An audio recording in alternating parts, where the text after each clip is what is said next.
Hello and welcome to the 2023-2024 League Two predictions from the On Sport podcast. I'm Craig Savage, and with me as always is Mr. Daniel Cody. Today we are going through our League Two predictions. So we're going to predict who will finish in the bottom two, so 23rd and 24th, the playoffs from 4th to 7th, and the top three of automatic promotion. Daniel Cody's going to start with the predictions, so I'm just going to give you a warning to you guys now for the rest of these predictions for League One and the Championship and for the National League. I'm going to go blind. I'm just going to pick a name out of a hat. Well, not literally a hat, but I'm just going to write names down, and that's going to be my teams for the positions that I'm going to go for. But we're going to start with Daniel Cody, who's going to finish bottom of League Two and into the National League. Can I just say, I love that you give that disclaimer every year. So then when you win predictions, it makes you look like you're a genius, when we all know that it's an educated one. I'm a genius. I'm going to start at the bottom with a team that maybe is a bit of a surprise because they're EFL stalwarts, but we've seen a few go down in recent years. I'm going to go for Colchester because they were the lowest scorers in the division last year. They've let a huge number of extremely experienced players leave, and so far it's largely been young loan players coming in to replace them. So at the moment I'm really worried about them. I'm sure there's got to be more transfer work to come because their squad is a little threadbare at the minute, but as it stands, I worry enough that I will say Colchester, but it could change by the end of the window. And again, just as we do for all of these, I'll timestamp it is the 25th of July, and there will be a lot more work to do. And it has been a slow window so far, which makes it even trickier. Yeah, and also since 2 weeks left, just over 2 weeks left to the start of the EFL season, it does make it a lot harder to predict considering the transfer window is still open. Right, my 24th place is Crawley Town. I am not convinced by them again. The owner it's just a shit show. Excuse my language, but it is a shit show. And I feel like they got lucky last season because obviously Rochdale were absolutely useless themselves, and Hartlepool, unfortunately, and they got lucky near the end, Crawley. But I can see them falling into the trap this season. I really, really do. So I'm going to go for them to finish 24th, 23rd. Bit of a tough one between three sides for me. I'm a bit worried about Crewe with what they've done this summer.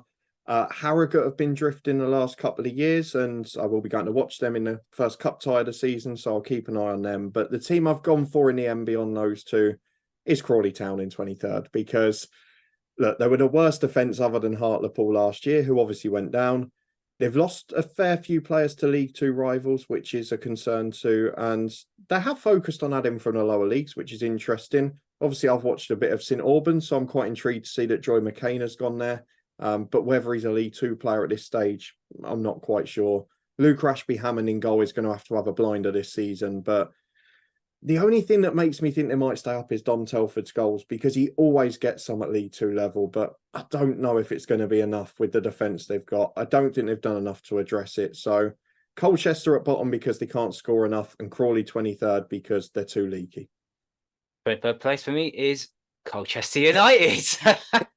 No, we didn't do this on purpose. No,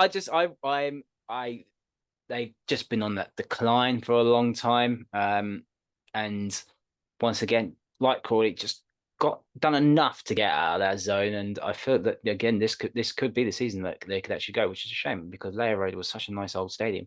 Even though they left there ages ago, but yeah, you thought they would have progressed higher up from that, but they haven't, and it's just been declining, just stagnated a little bit. And a new manager seems to be happening every year. So I feel that they could fall into that trap this season. It's quite hard to predict who's going to finish on the bottom two, but I'm just going to go for Colchester. Right, let's move on to the playoffs. So let's start off with your 7th place. I mean, I know what you mean about this being tough. The outsiders for the playoffs, there's a couple of sides that were nowhere near last year that have really impressed me. I wanted to put Wimbledon in just because that away kit is one of the most beautiful things you'll ever see. Amazing. So yeah, the bottom two of the playoffs was hard for me. I mean, everywhere up from 12th, I think teams could sneak in. I've got Accrington missing out. I've got Tranmere, Tranmere have added 30 goals. They've signed Christian Dennis and Luke Norris, who were two of the top 10 scorers in the league last year. Salford were joint top scorers in the league last year, but again, have they got enough to get in there? Wimbledon have actually signed really well in addition to having that lovely away kit, but again, is it going to be enough integrating that many signings? Mansfield, good defensive reinforcements. Will Swan's in there. They were there 2 years ago in the final. I'm still worried about the age of their midfield, but they'll be close. The team I've edged in seventh, though, is Bradford City, who were in the playoffs last year. And the reason I've gone for them, it was a better season. They'd had a few disappointing years before and another decent enough summer on paper. They've added Tyler Smith to give a bit of attacking depth, experienced defensive-minded players. Kevin McDonald sitting that midfield, Ash Taylor at the back. It's a good squad with other additions, but last year they drew 16 games and they've got to find a way to turn a few of those into wins to get a bit closer to that top three. But the reason I've basically gone for them over the others is Andy Cook. He just scores goals for fun.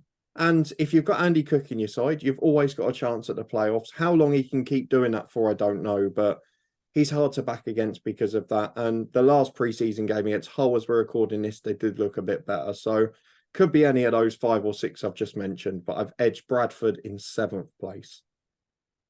My 7th. So this is a tough one for me because I could not figure out who I really wanted to be in the playoffs. It's so tough, isn't it? But my team, this is an outside pick.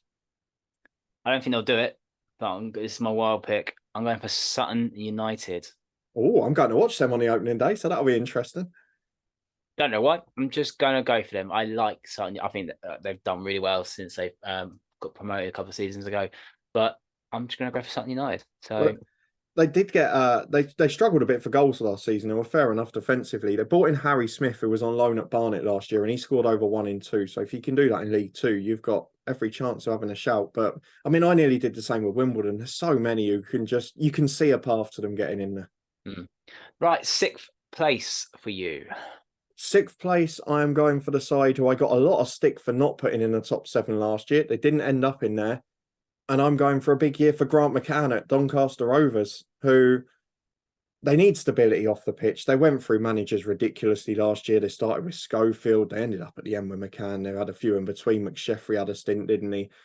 There's been clever signings. Obviously, Richard Wood, who I'm sure will come up in our championship ones, very experienced, great addition there. Goals from Joe Ironside, who was banging them in League One for Cambridge a couple of years ago. And they've picked up what I really like, they've picked up 3 or 4 players who were top performers at National League clubs last year. So you've got Jack Senior among them, who won the FA Trophy with Halifax, a few others like that. Just a blend of youth and quality. We know Grant McCann can set up a solid side. He's been managing at the higher levels. I fancy them to get in there this year. So I've put them in 6th. Based on my 5th, they could be a little higher, but I've gone for 6th place Doncaster. My 6th place is Swindon Town. Wow, I had them in the bottom half. I can see them to bring us surprise if Michael Flynn can use his Michael Flynn magic of Newport rather than his magic of Walsall. He could do well, but I'm a bit skeptical on Swindon's owners. I know it's a different one. I'm just skeptical they've sacked too many managers recently. 5th place. Well, I'm afraid this is the one you're not going to like, but I've had to go with head over heart. I've gone for MK Dons because, look, you've got to be fair to them. They've done quite well this summer. They've let a lot of the experienced names that were maybe just leading some of that stagnation out the door. They only went down on the final day.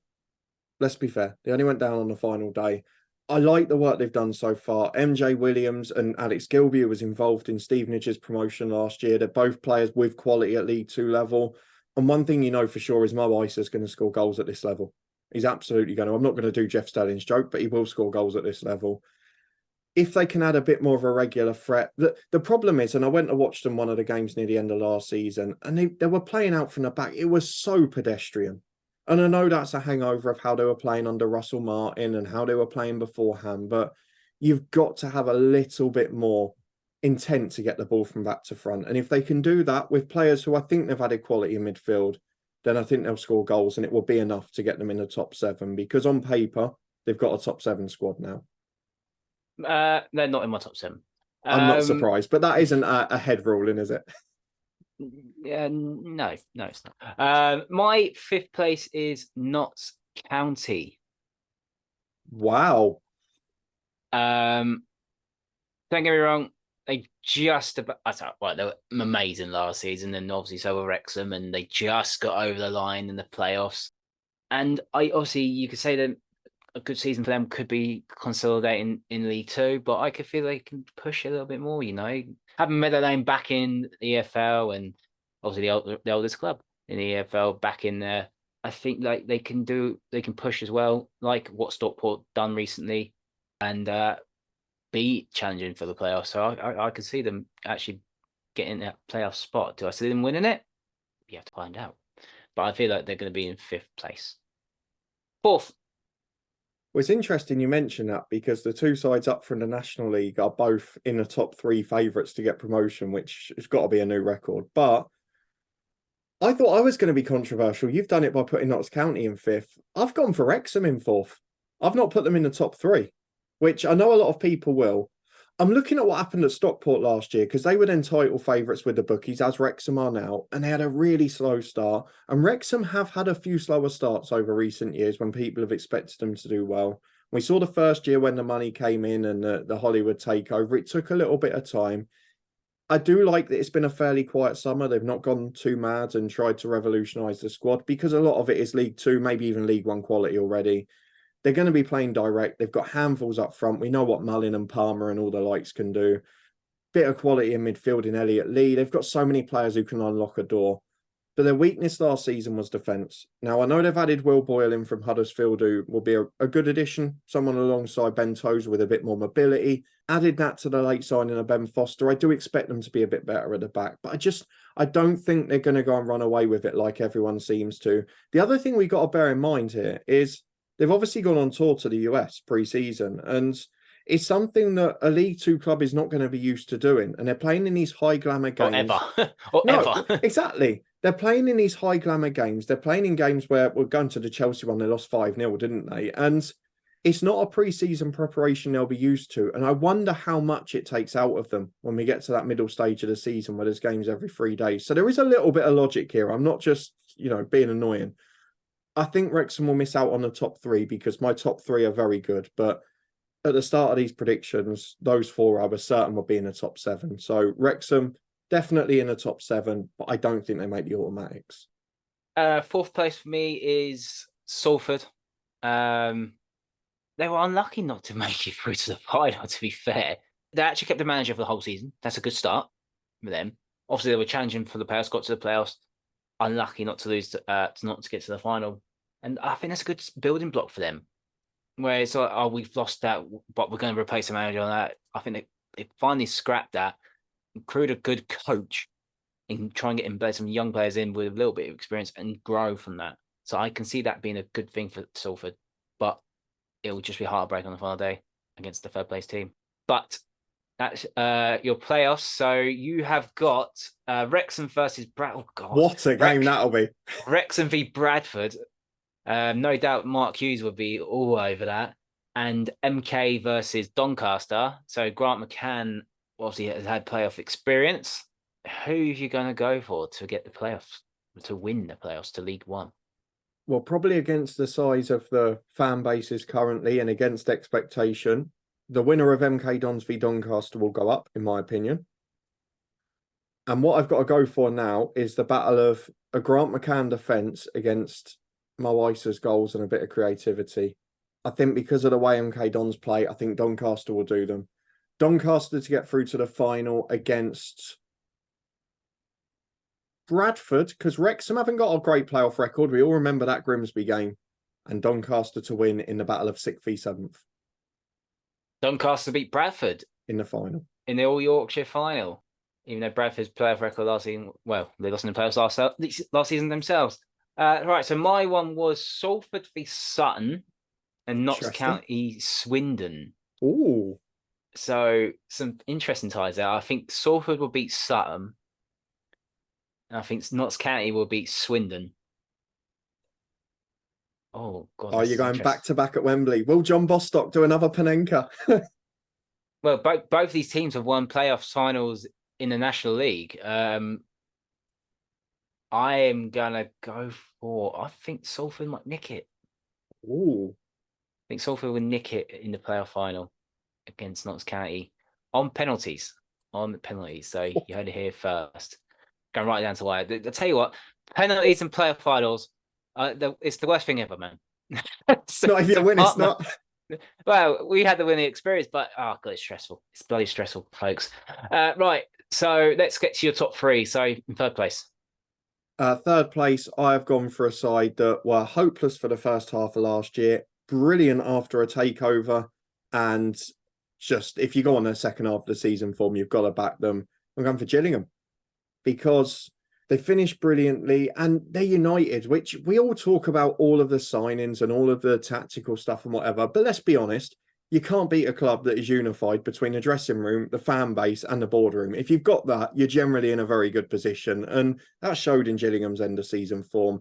They've added so much experience and quality. Johnny Williams going in, Scott Malone coming from Millwall, Max Clark, who won promotion with Stevenage last year, Masterson from QPR. I mean, I think they've recruited well.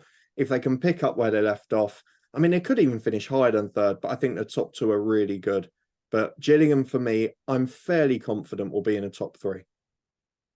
Third place for me is Bradford, and that Wow. the I've had them. Oh, my he's just on my screen at the time of recording. Um, I think they can grow. I think that was a good thing to lose in the playoffs. To be fair, obviously, once again they were unlucky as well to lose to Carlisle. They had that lead and they should have really held on. But yeah, I just think that Sparky will use that experience, learn from that, recruit better, and make them go from strength to strength. So I think they can sneak in the top three and beat Salford on the final day, which I predicted. So yeah, I'm going to go for Bradford. Now, looking at your top two, is two teams. Well, I know you definitely would have put them in the top two, and you probably would have put them as champions. So the only two teams I've got left in my head to think of is Notts County and Stockport. Now the order is, I think you're going to go for Stockport to win it. Well, Craig Savage, you have known me too long on this podcast because Notts County are in second place. I'm going back to back with them. It's weird because obviously they came up just behind Wrexham, but I do think they're probably in a slightly better position for League Two football with the way they play. We talked about that final. The way Chesterfield played, you almost wanted them to come up, but over the season, it was fair. The Notts County came up with Wrexham, despite that ridiculous penalty kick, which still annoys me now. But they've signed well. Obviously, the big loss this summer was Ruben Rodriguez. Big man for them last year has gone off to Oxford, but they've replaced him with Dan Crowley, which could be a very clever signing if he stays fit. Randall Stone, David McGoldrick, who can remember that signing? They've added quality in their team. If Macaulay Langstaff can even step up with half the goals he got last season, I can't see them being anywhere other than a promotion race. I can understand to an extent why you've put them in the playoffs, but for me, of the two, I'm going for Notts County in there. And obviously you've gone for Wrexham in your top three. So we've just gone in reverse in that one.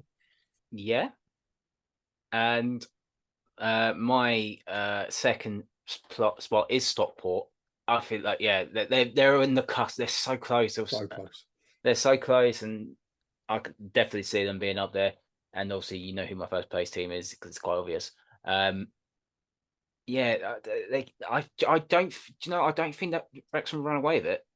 I think it'd be as tight as it was last season for Wrexham with Notts County. I could see them and Stockport having a close battle to win the league.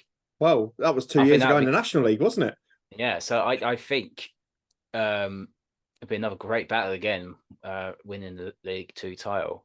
So yeah, you have gone for Stockport to win it. Anything you want to add on Stockport? Well, yeah. I mean, it's interesting, isn't it, that the three favourites for promotion are three teams that came up from the National League in the last two seasons. So if you ever wanted an argument for 3 up and 3 down, I think you've got it in that. But Stockport, for me, will win the league. They were so close last year. They had that thrilling semi-final against Salford, which you briefly touched on, and then lost on penalties in a final in a pretty good game. They've probably added the highest profile name of the summer at this level, maybe with McGoldrick and Nick Powell, who obviously was playing in the Championship for Stoke. Can they keep him fit? If not, does it matter if he can get 20, 25 decent games in? You've got, I know I mentioned Sarcevic as a promotion specialist. They've got experience in that side. They've added solid players from the level. Ibu Toure from Salford, ironically. Billy Chadwick from Hull with a little bit of depth up front, who'd been out on loan at the likes of Linfield and played in Europe. So there's a few players moved on, but I feel the squad's in better shape overall. What they've got to avoid is that awfully slow start from last season. I mean, they started so slowly and they did so much catching up to get into that playoffs, having been favourites after promotion. I just wonder if that's going to cause a bit of a hangover again. But if not, if they avoid that slow start and they're even in and around the outside playoff mix come November time, I think they'll run away with it personally. But it's a top three that I'm fairly confident of, which I don't often stay with my predictions. Yeah, and obviously I've got Wrexham to win the league, and you what you said earlier about friendlies playing Chelsea and Man United, I don't think that's a bad thing really. They're It can go either friendlies. way, yeah. They're friendlies. Who cares about friendly results? Honestly, who cares? The main thing is when you get to the first game of the season, that's when you really focused on it. And you say about the obviously playing 3 games a week. They did that last season in the National League. I think it was more worse that schedule than I know it's the same amount of games, but it just schedule seems to be a lot worse. But Wrexham, yeah, obviously they're strong anyway. The fan base is behind them. They're going to be the big boys to be because obviously the TV documentary and that it is what it is. They are the team to beat. Yes, they have to improve defensively. You can't concede that many goals if you want to win the league, especially in League Two. You can't afford to concede that many goals. You're lucky that you can easily beat these teams. No disrespect to some of the smaller teams in the National League. To bully them, you can disrespect them. You can bully them. But you can't afford to do that in League Two, and you can't afford to score 5 and concede 4. Can't afford to do that in League Two. But I still think they'll be better. They won't get 100 and something points, but I think it'll be a tight race between them and Stockport. So let's quickly review what we have predicted for League Two for 2023-24 season. So the bottom 2 for Daniel Cody in 24th place is Colchester and 23rd is Crawley. I've gone the opposite way of Crawley in 24th and Colchester in 23rd. In the playoffs, 7th place was Bradford for Daniel Cody, Doncaster in 6th, MK in 5th, and Wrexham in 4th, with Doncaster winning the playoffs. My playoffs were Sutton in 7th, Swindon 6th, Notts County 5th, and Salford 4th, with Salford winning the playoffs. And the top 3 were for Daniel Cody, Gillingham in 3rd, Notts County 2nd, Stockport 1st, with mine being Bradford 3rd, Stockport 2nd, and Wrexham in 1st. And those are our predictions for League Two for 23-24 season. Do you agree with us or disagree with us? Let us know down in the comments. And while you're down there, give this video a like, subscribe to the Orange Football Podcast. We have got more predictions to come. We have got League One, we have got the Championship, and we have got the National League as well. Thank you for watching this video.